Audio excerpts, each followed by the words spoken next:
অনেকে মন্তব্য করছেন আমাদের ছোট্ট নোয়াখালী করজবাদ বন্ধ হয়ে যাবে। এই যে দেখেন এগুলো হচ্ছে করজবাদের জিনিস।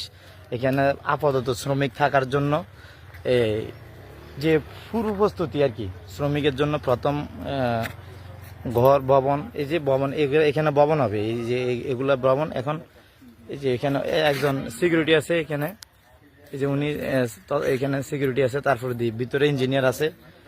আমি কথা বলছি, ইঞ্জিনিয়ার সাথেও কথা বলছি।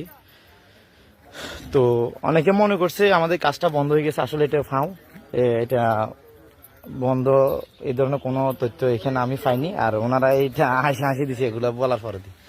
এই যে এখানে কাজ প্রাথমিক কাজ এটা। এখানে শ্রমিক যারা হবে আসবে তাদের জন্য থাকার জন্য ব্যবস্থা মানে ভবন করা হচ্ছে।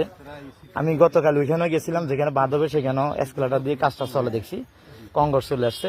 অনেকে ফাঁও কথা একটা তুলে দিছে আমাদের ছোট্ট নোয়াখালী করজবাদ বন্ধ হয়ে যাবে, এগুলো ফাঁও। আসলে আমি এখানে ইঞ্জিনিয়ার আছে, ওনার সাথে কথা বলছি, এগুলো ফাঁও কথা।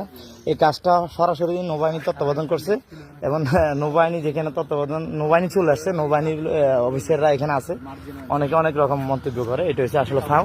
যাই হোক, বিষয়টি ক্লিয়ার করার জন্য আপনাদেরকে ভিডিওটি দেওয়া হলো। ধন্যবাদ সবাইকে।